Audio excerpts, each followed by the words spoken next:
Hello বন্ধুরা, আজ আমি আপনাদের ইলিশ বিরিয়ানি রেসিপিটি করে দেখাবো। প্রথমে মাছগুলোকে সুন্দর করে পরিষ্কার করে ধুয়ে নিলাম। ধুয়ে নেওয়ার পরে পিস পিস করে কেটে নিলাম।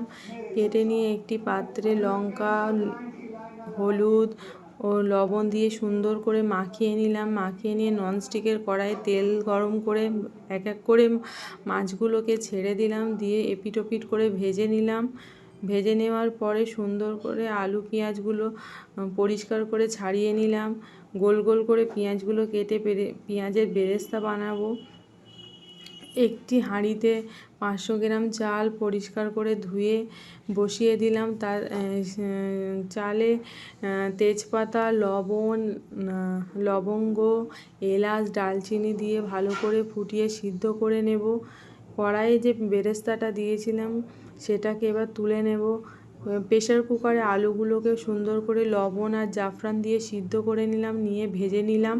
এবার একটি ননস্টিকের কড়াইয়ে অল্প করে প্রথমে ভাত দিয়ে তার উপরে বিরিয়ানির মশলাটা দিয়ে আলুগুলোকে সুন্দর করে দিয়ে পেঁয়াজের বেরেস্তা দিয়ে ইলিশ মাছে ভাজার তেলটা দিয়ে সুন্দর করে মাছটা দিয়ে একটা লেয়ার করে নিয়ে আবার তার উপরে ভাতগুলো দিয়ে সুন্দর করে সাজিয়ে আবার বেরেস্তা দিয়ে সুন্দর করে মশলা দিয়ে সাজিয়ে নিলাম। তারপরে বাকি অংশ ইলিশ মাছের তেলটা দিয়ে দিলাম। তারপরে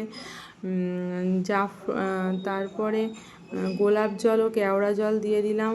অল্প দুধ গরম করে দিলাম, দুধে একটু জাফরান মিশিয়ে দিলাম। সব শেষে ঘি দিয়ে ভাপে বসিয়ে দিলাম। বিরিয়ানি আমার রেডি হয়ে গেল এবং সবশেষে বিরিয়ানিটা একটি প্লেটে সার্ভ করে দিলাম। তো বন্ধুরা কমেন্ট করে বলবেন কেমন হয়েছে আমার বিরিয়ানি।